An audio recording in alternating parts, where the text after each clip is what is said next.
Okay, enough explanation. Let's take a look at PRISM. For this demo, we're going to look at a basic retailer selling just some women's tops and some various things. So let me pull up my demo system here, which I just have in a virtual machine. So again, very lightweight. As you can see, browser based. I'm running this in Google Chrome, and very configurable. To be able to do a very high resolution background image is just a simple matter of telling the system where that image is. So everything else here in this design, by the way, is default. This is out of the box. The only thing I did was put this background image in. So everything else you see here, you don't need any design efforts or ability to have it set up the way that this looks and feels. But if you want to, you can totally change the way not only this looks and feels, but the entire workflow. Really access to any button, any option, anywhere you want. So first thing you can see are the touch menus. Again, all fully integrated now. This isn't a separate purchase, a separate module. It's just part of the base program.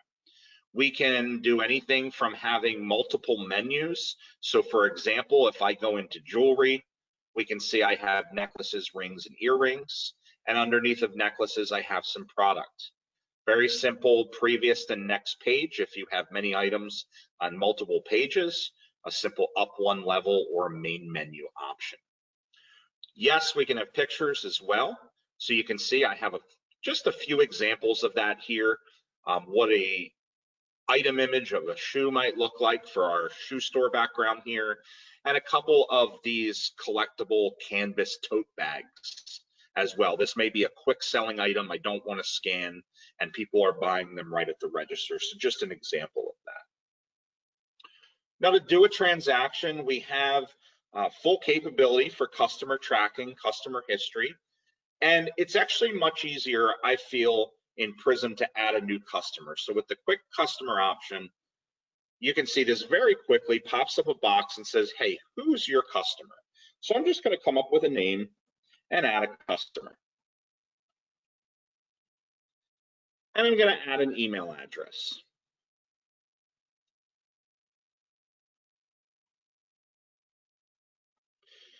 You can, just as in previous versions, require certain information on a transaction, and those boxes would be surrounded with a red border to let the cashier know that that was a required field.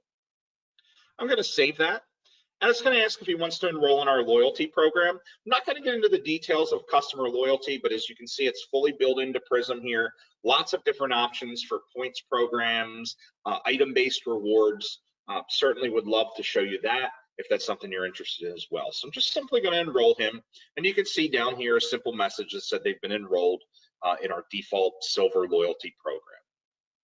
Customers' information is now up here, including available loyalty points.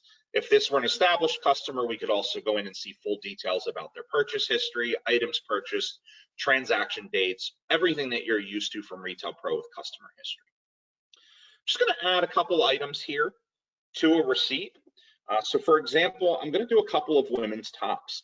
And one of the things you may notice is that as I added a second one, the first one actually went to $10 from $20.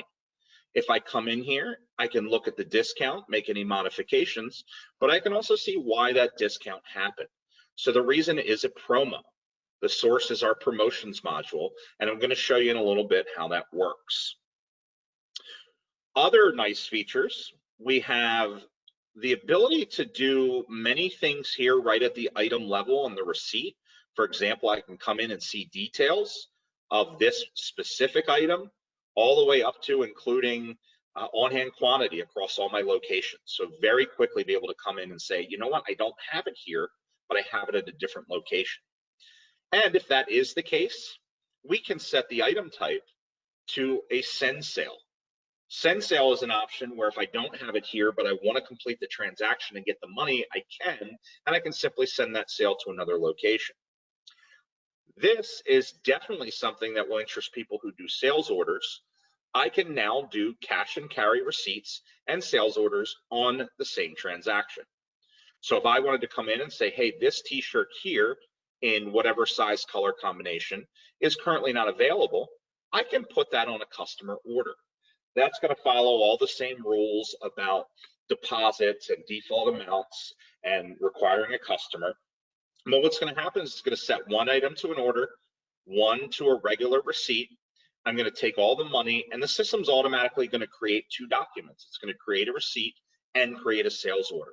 There's no more having to do a sales order, back out to do a receipt, or finalizing a receipt within a sales order. You can see I also have the ability to do a return, and I can do things like apply to all items. So if both of these items were a return, I could simply hit apply to all and return, and I would make them return items. Tender, very straightforward. My tender screen is set up like this, where I have my quick cash buttons as options. Default tender is cash because I don't have integrated credit cards here on this system, but you can see I have the ability to go in quickly and get any of my other tenders that are available within the system. I'm simply going to take the exact amount of $30, and we can see that our payments appear here. So we can come in, void them, change them, and of course we can still do multiple split tenders between multiple credit cards, cash, whatever other types of tenders that you wanted to take. And if there were any change, it would appear in this window. And before I go ahead and print a receipt and show you some of those options, I wanted to show you this as well. By default, gift receipts are right here. I can go in, select any or all items that I want for the gift receipt. I can print either one item per receipt, I can print all items to one receipt, or I can do a selection of certain items and print that selection. Again, all built right in now. When I do go to print, we talked about the ability to do email receipts. So because I had a customer on here, their email's automatically populated.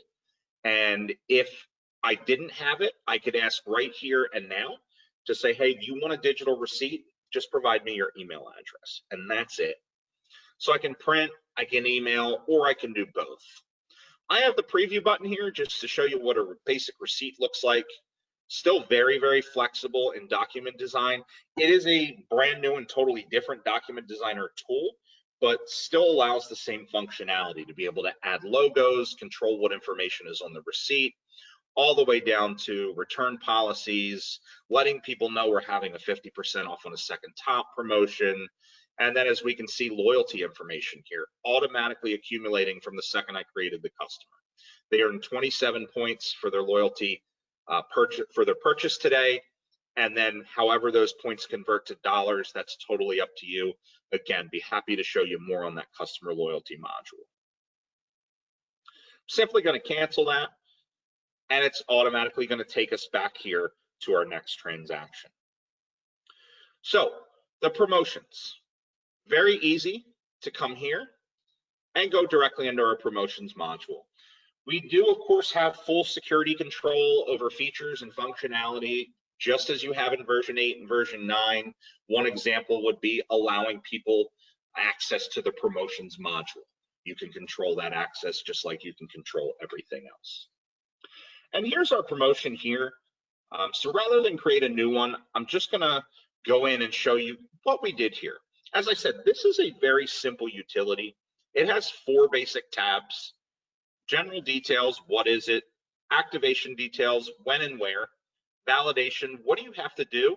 And reward, what do you get for doing that? So the general details are just gonna be things like name and description, the promotion group, the type.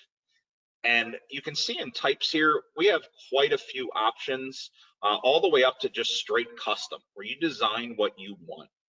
I always tell people the same thing when they ask about doing multiple promotions and promotions overlapping each other. We do a lot of work with fireworks distributors.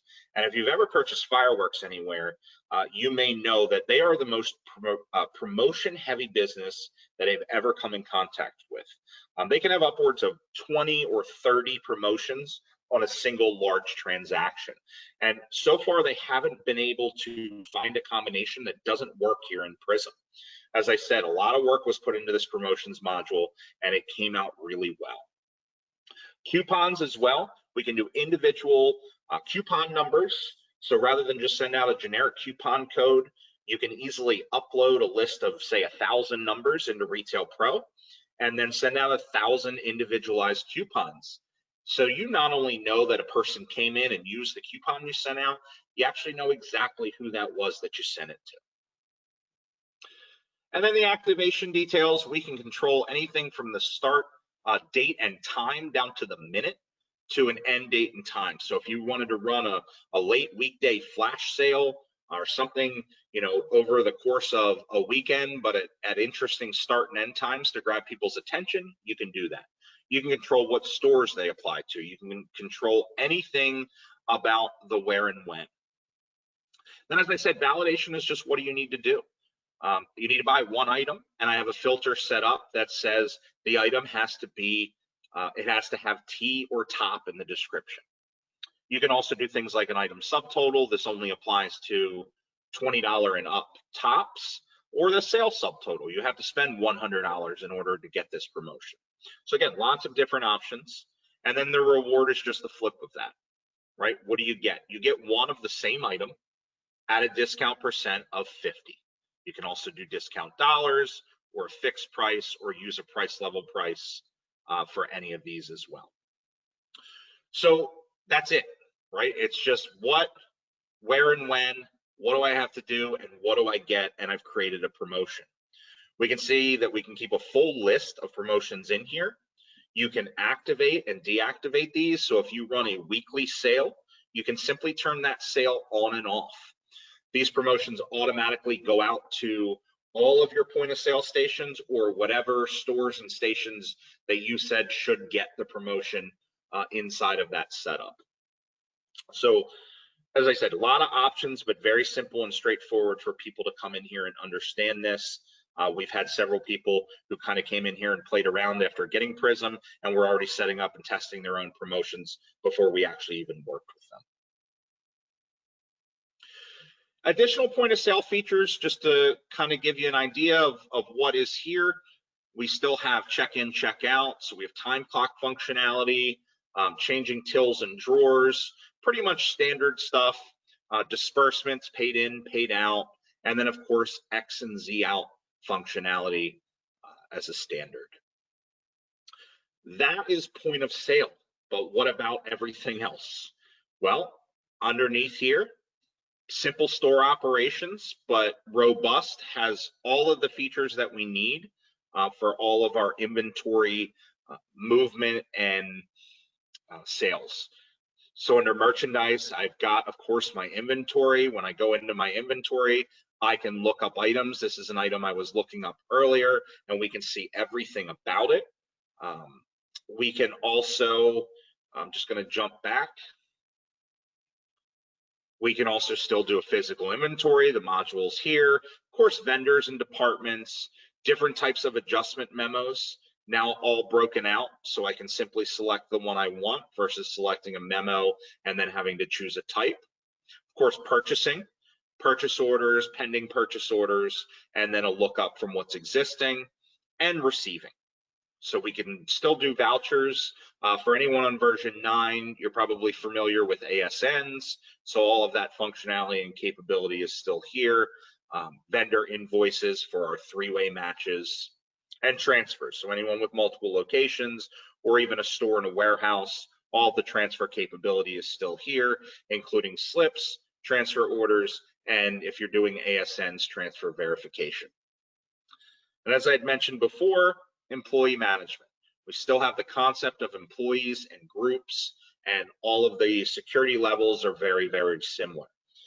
The reason I keep saying we still have, or this is still this way, is just to emphasize the point that you're going to be familiar with the overall concepts and terminology of PRISM, of the new version. So while there's certainly going to be a learning curve and definitely an updated look and feel